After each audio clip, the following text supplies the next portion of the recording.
ഇവിടുത്തെ അടുക്കളയിൽ നിന്ന് കിട്ടുന്നതിനേക്കാളും വിശ്വസിച്ച് കഴിക്കാം. കാശ് കൊടുക്കണമെന്നേ ഉള്ളൂ. കഴിക്കുന്നതിനിടയിൽ അപമാനം അവഹേളനയും ഒന്നും ഉണ്ടാവില്ല. എല്ലാം കഴിഞ്ഞിപ്പോ അമ്മയ്ക്കായോടാ കുറ്റം? സമാധാനമായിട്ട് പോകുന്ന ഈ വീട്ടില് സകല കുഴപ്പങ്ങൾ ഉണ്ടാക്കുന്നത് നിങ്ങൾ ഒരാളാ. നീ എന്നെ ഐശ്വര്യൊന്നും മര്യാദ പഠിപ്പിക്കാൻ വരണ്ട. ഇപ്പോഴത്തെ പ്രശ്നങ്ങൾക്ക് കാരണം എന്താണെന്ന് നിന്റെ ഭാര്യയ്ക്കറിയാം. പിന്നെ ഹോട്ടൽ ഭക്ഷണത്തിന്റെ മാഹാത്മ്യം പറഞ്ഞു. 2 ദിവസം, 5 ദിവസം, അങ്ങേയറ്റം 10 ദിവസം തിരിച്ച് ഇവിടുത്തെ അടുക്കളയിൽ തന്നെ നീ വരും. അതൊക്കെ തോന്നല. ശ്യാമയെ വീടിന് പുറത്തിറക്കി നിർത്തിയതിനും അവളോട് കാണിച്ച അപരാധത്തിനും ഒക്കെ അവളോട് മാപ്പ് പറയണം. എന്നിട്ട് ഇവിടുത്തെ അടുക്കളയിൽ വെക്കുന്ന ആഹാരം ഞങ്ങൾ കഴിക്കും.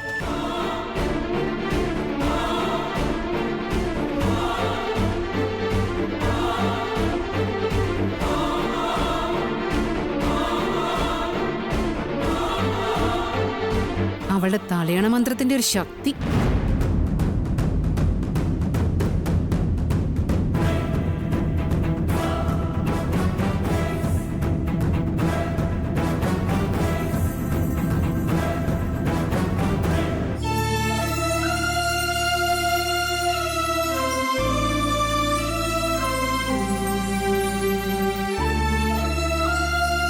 ശ്യാമ, നമുക്കുള്ള ആഹാരം വാങ്ങിയിട്ടുണ്ട്.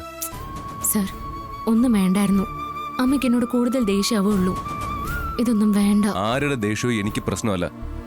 എനിക്ക് പ്രധാനം നിന്റെ അഭിമാനോ. നിന്നെ അവഗണിച്ചവരോട് അതേ നാണയത്തെ തന്നെ ഞാൻ പ്രതികരിക്കും. വാ. സർ, എവിടെ പോവാനാ? താഴെ നിന്നെ കുത്തി പറഞ്ഞവരുടെ മുമ്പിലിരുന്ന് നമ്മൾ ഈ ആഹാരം കഴിക്കും. വാ. സർ, വേണ്ട, പ്ലീസ്. നമുക്ക് ഇവിടെ ഇരുന്ന് കഴിക്കാം. സാർ ഇങ്ങത്താ.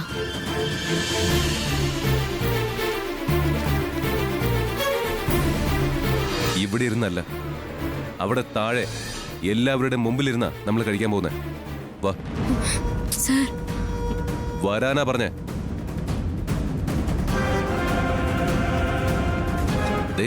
മിണ്ടാതെ വന്നോണം. വാ. Sir, please sir. സർ, വേണ്ട, ഞാൻ പറയുന്നത് കേൾക്ക്. നമുക്ക് റൂമിലേക്ക് പോവാം. Please please. എന്തിന്? നിനക്കെന്താ പേടിയാണോ? അല്ലെങ്കിൽ നാണക്കേടാണോ? പേടിച്ച് നാണിച്ചൊക്കെ ഒതുങ്ങി കൂടിയതുകൊണ്ടാ ഓരോരുത്തരും നിന്റെ തലയിൽ കയറുന്നത്.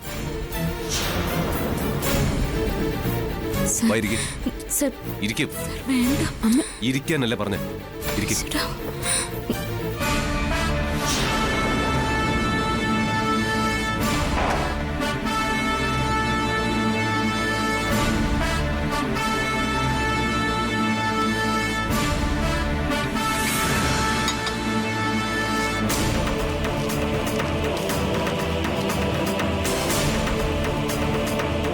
സർ, മിണ്ടാതിരിക്കേ.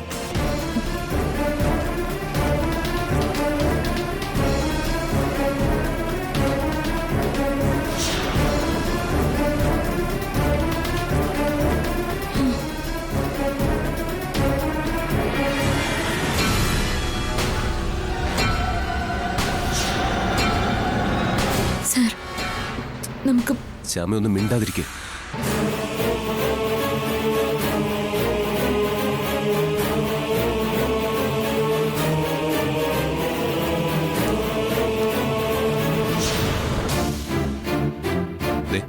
കഴിക്കേ.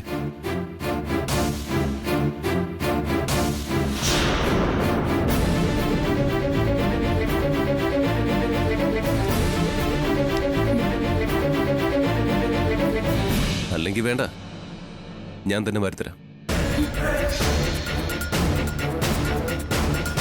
സർ, സർ വേണ്ട, ഞാൻ കഴിച്ചോളാം. കഴിക്കേ.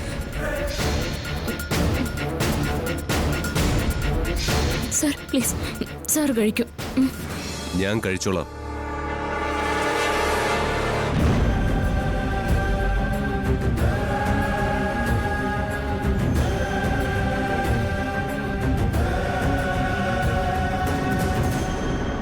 നമ്മളെങ്ങ് തോൽപ്പിച്ച് കളയാന്ന ചിലർ വിചാരിക്കുന്നത്.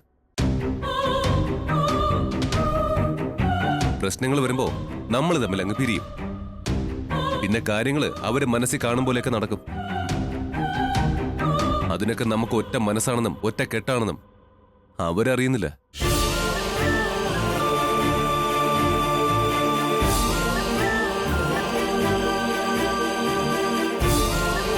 സർ, ഞാൻ കഴിച്ചോളാം.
ഇവിടെ നടക്കുന്നൊക്കെ ഒരു സ്വപ്നം പോലെ എനിക്ക് തോന്നുന്നു. ഇന്നലെ വരെ കണ്ടിരുന്ന ആനന്ദ നിലയം അല്ല ഇപ്പോ. ഒരു വീട്ടിൽ തന്നെ ഒന്നിലധികം വീടുകൾ. നീയോ ഞാനോ അല്ലല്ലോ അതിന് ഉത്തരവാദികള്. നമ്മൾ എന്നും സ്നേഹവും വിട്ടുവീഴ്ചയും മാത്രമേ കാണിച്ചിട്ടുള്ളൂ. ഈ വീട്ടിൽ വന്ന് കയറിയത് മുതല് നീ അനുഭവിക്കുന്ന ദുരിതങ്ങള് ഞാൻ കാണുന്നുണ്ട്. ചില സമയത്ത് നിന്നെ വളഞ്ഞിട്ട് എല്ലാരും കൂടി ആക്രമിക്കുന്ന പോലെ തോന്നുന്നത്. നീ എന്താ വല്ല മരപ്പാവിയാണോ? ഒരു മനുഷ്യജീവിയല്ലേ?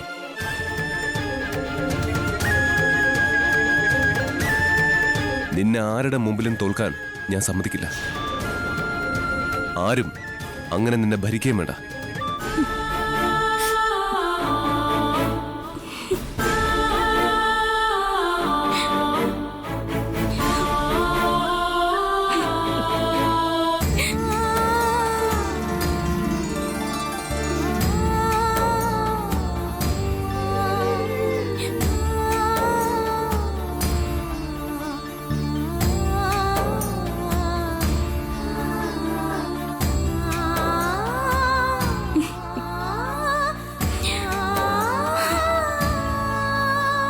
കുറച്ചു നേരത്തെ ഞാൻ പേടിച്ച നിന്നത്. നമ്മുടെ ഭാവി ഇരുണ്ടു പോയല്ലോ, ഇനി എന്ത് ചെയ്യും എന്നൊക്കെ. പക്ഷേ ഇപ്പൊ എനിക്ക് ധൈര്യമായി. എന്റെ പ്രയാസങ്ങൾ കുറെ മാറിക്കഴിഞ്ഞു. എന്റെ അഖിൽ സാർ എന്റെ കൂടെ ഉള്ളപ്പോ എനിക്ക് എന്ത് തടസ്സവും മറികടക്കാന്നുള്ള ഉറപ്പ് വരുന്നു.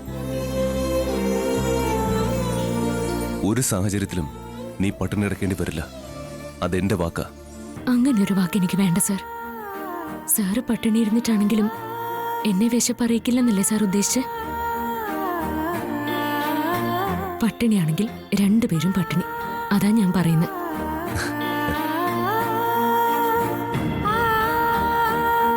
നേരത്തെ ഞാൻ പറഞ്ഞതൊക്കെ തന്നെ ധൈര്യപ്പെടുത്തിയെങ്കിൽ താൻ ഈ പറഞ്ഞതൊക്കെ എനിക്കൊരു ബലം തരിക. സാർ, നമുക്ക് എന്തെങ്കിലും ചെറിയ ബിസിനസ് തുടങ്ങിയാലോ? എന്ത് ബിസിനസ്? സംഗീതത്തിൽ ഒരു വലിയ പ്രപഞ്ചം കൈമുതലാക്കിയ ആളാ നീ. പ്രശസ്തിയും സമ്പത്തും മറ്റ് സാഹചര്യങ്ങളും ആ സാഹചര്യം നിനക്ക് അല്ല നമുക്ക് നേടിത്തരും. ഇനി അങ്ങോട്ട് സംഗീതത്തിന് വേണ്ടിയായിരിക്കും നമ്മൾ ജീവിക്കുന്നത്. ഞാൻ പറഞ്ഞില്ലേ സാർ, സാറ് കൂടെയുള്ളപ്പോ മറ്റൊന്നും എന്നെ പേടിപ്പിക്കില്ല. സാർ എന്തു പറയുന്നു അത് ഞാൻ അനുസരിക്കും. പക്ഷേ ഞാനൊരു സാധാരണ സ്ത്രീയാ.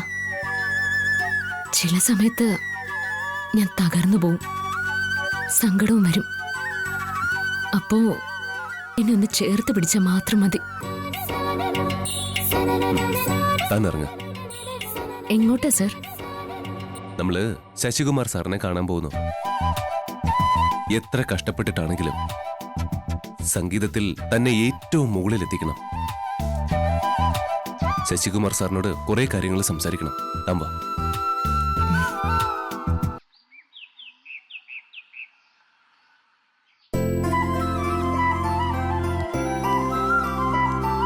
കേറിക്കോ.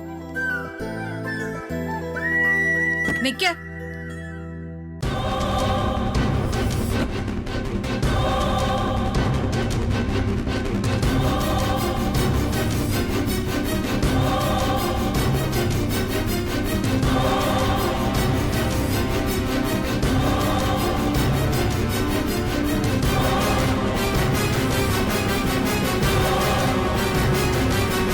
അതെന്റെ കാറാണ്.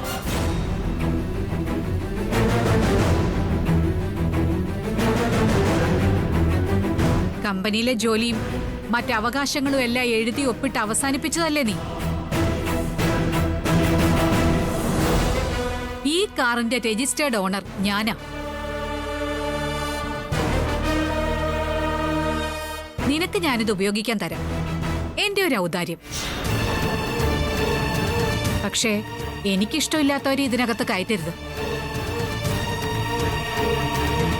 സമ്മതമാണോ? എന്നാ നീ വണ്ടി എടുത്തോ. എനിക്കിഷ്ടമുള്ളവരെ മാറ്റിയിട്ട് കാറല്ല പുഷ്പക വിമാനം തന്നാലും എനിക്കത് വേണ്ട. എടാക്കി, നീ ഇങ്ങനൊരു പെൺകോന്തനാവരുത്. അമ്മ പറഞ്ഞതനുസരിക്ക്. എന്ന് വെച്ചാ ശ്യാമയെ അങ്ങ് തള്ളിക്കളയണമെന്നല്ലേ? അത് നീ എങ്ങനെ വേണമെങ്കിലും വ്യാഖ്യാനിച്ചോ. നിന്റെ ഭാവി കളയരുത്, അത്രേ ഞങ്ങൾക്ക് പറയാനുള്ളൂ. ദാ, ഈ നിൽക്കുന്നില്ലേ, ഇതാണ് എന്റെ ഭാവി. ഞാൻ പറഞ്ഞത് നിങ്ങൾക്ക് രണ്ടുപേർക്ക് മനസ്സിലായി കാണും. പിന്നെ ഈ കാർ എടുക്കണ്ടെന്ന് പറയുമ്പോ ഞാൻ അങ്ങ് തളർന്നു പോകുന്നു കരുതി അല്ലേ? ശ്യാമ കൂടെ ഉള്ളപ്പോ ഞാനോ, ഞാൻ കൂടെ ഉള്ളപ്പോ ശ്യാമയോ തളർന്നു പോവില്ല.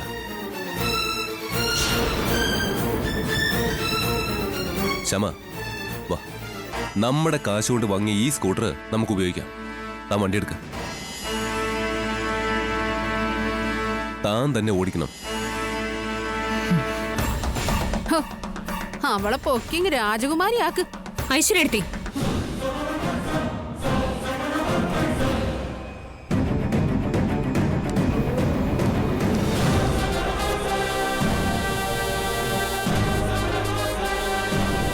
ഭൂമിയോളം ക്ഷമിക്കാം, അതിനപ്പുറമുള്ള ക്ഷമയൊന്നും പ്രതീക്ഷിക്കരുത്.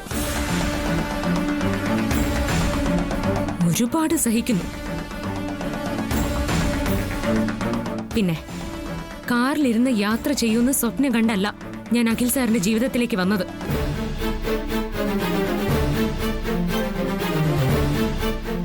അഖിൽ സാറിനെ പോലെ ഒരാളിനപ്പുറം മറ്റൊന്നും എനിക്ക് ഈ ലോകത്ത് വലുതായിട്ടില്ല.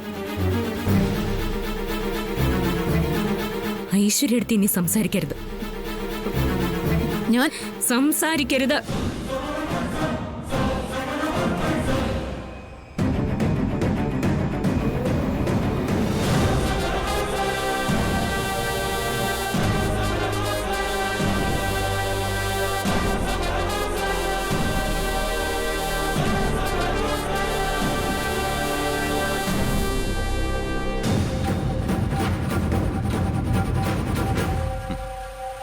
ഇതെനിക്ക് ഇഷ്ടപ്പെട്ടു.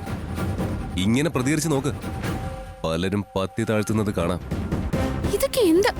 ഐശ്വര്യ, നീ സംസാരിക്കണ്ട. അവള് പറയാനുള്ളതൊക്കെ പറയട്ടെ. അണയാൻ പോകുന്നതിന് മുമ്പ് ആളി കത്തുവല്ലോ, ആ ഒരു കത്തല ഇത്.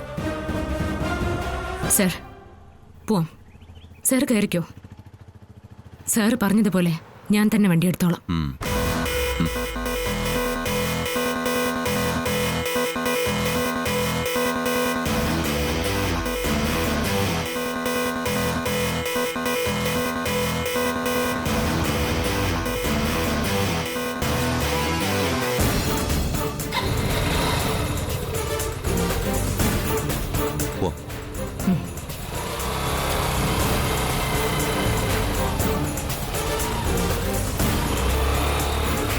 ഈശ്വര, ഏതെങ്കിലും ഒരു പോണ്ടി ലോറിയുടെ അടിയിൽ ചെന്ന് കേറണേ. ഐശ്വര്യ, സോറി അമ്മേ, അവള് മാത്രം ചെന്നാ മതി എന്നാ ഉദ്ദേശിച്ചേ.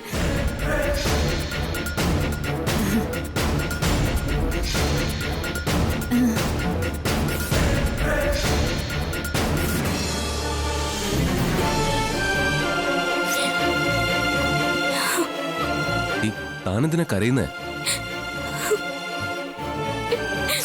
എടോ, എന്തിനാ കരയുന്നേന്ന്? എന്താ തന്റെ പ്രശ്നം പറ.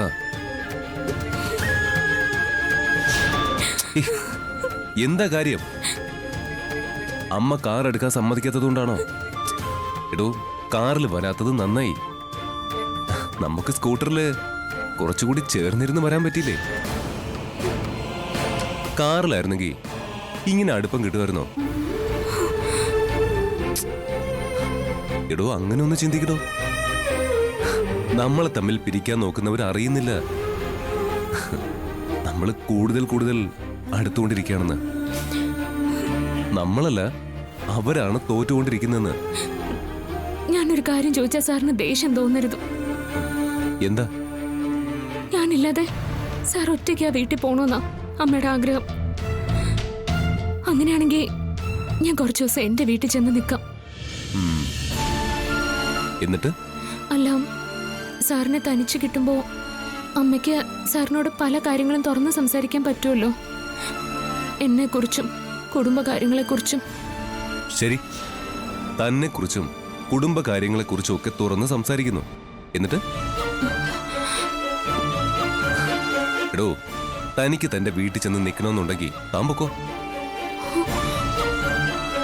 എന്നെ ഒറ്റയ്ക്കാക്കണമെന്നാണ് തന്റെ ആഗ്രഹമെങ്കിൽ അത് നടന്നോട്ടെ, താൻ പൊക്കോ. ഒരു കാര്യം ചെയ്യ്, താൻ വണ്ടി കയറ്, ഞാൻ തന്നെ വീട്ടിലാക്കാം. കയറിക്കോ, വാ. അല്ല സാർ, ഞാൻ പറഞ്ഞത്. കൂടുതലൊന്നും സംസാരിക്കണ്ട, വണ്ടി കയറ്. അയ്യോ സാർ, സോറി സാർ. എന്ത് സോറി?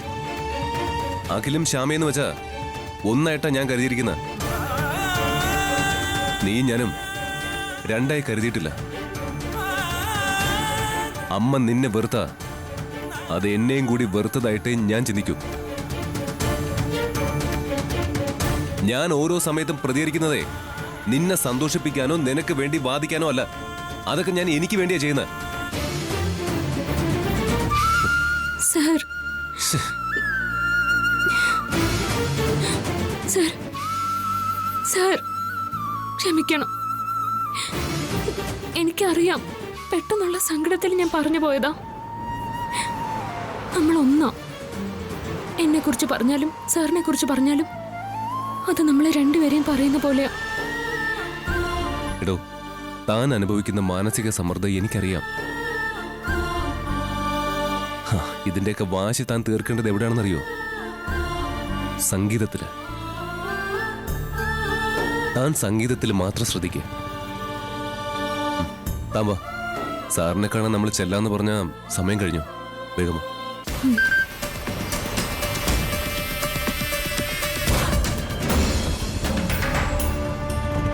ശശികുമാർ സാറിന്റെ മെസ്സേജ് ആണല്ലോ. വോയിസ് മെസ്സേജ് ആണല്ലോ.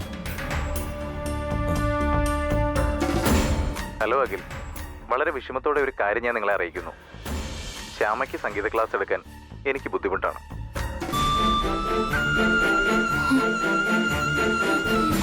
ഇങ്ങോട്ടേക്ക് വരേണ്ട ആവശ്യമില്ല. ഞാൻ ക്ലാസ് എടുക്കില്ല. കാരണം എന്താണെന്ന് ചോദിക്കണ്ട. കുറെ ദിവസത്തേക്ക് ഞാൻ സ്ഥലത്തുണ്ടാവില്ല. Good bye.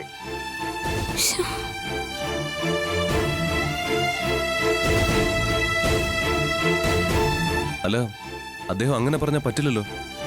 ആള് നേരിട്ട് കാണണം, കാര്യങ്ങൾ അറിയാൻ വേണം. താവാ. സാർ, സാർ, വേണ്ട. ഒരു ഗുരു തള്ളിക്കളഞ്ഞ വീണ്ടും അദ്ദേഹത്തിന്റെ അടുത്ത് പോകുന്നതിൽ അർത്ഥമില്ല. വഴക്ക് കൂടിയിട്ടോ ബഹളം വെച്ചിട്ടോ ഒന്നും ഒരു കാര്യമില്ല. വിധി അതാണെന്ന് കരുതി സമാധാനിക്കാം. എന്ത് വിധി? ലോകത്ത് ഒരു ശശികുമാർ മാത്രമേ ഉള്ളൂ. അതുമല്ല, താൻ ഒരു സമ്പൂർണ്ണ ഗായികയായി കഴിഞ്ഞ ആളാ. തന്നെ ഇനി ആരും പഠിപ്പിക്കേണ്ട കാര്യമില്ല. എടോ പലർക്കും താനൊരു അധ്യാപികയാകാൻ തക്ക യോഗ്യ. ഞാൻ പറയാറുള്ളത് ആവർത്തിക്കുക, താൻ പാടും, ആ പാട്ട് ലോകം കേൾക്കും. എടോ സൺഷൈൻ കമ്പനി നമ്മുടെ കൂടെ ഉണ്ടല്ലോ. നമ്മൾ ശക്തമായ രീതിയിൽ ആൽബം പുറത്തിറക്കും. അഹങ്കാരം പറയല്ല, ഇന്ന് തന്നെ നിഷേധിച്ച ശശികുമാർ തന്നെ തന്റെ അടുത്ത് വരുന്നൊരു ദിവസം വരും. ധൈര്യമായിട്ടിരിക്കാൻ.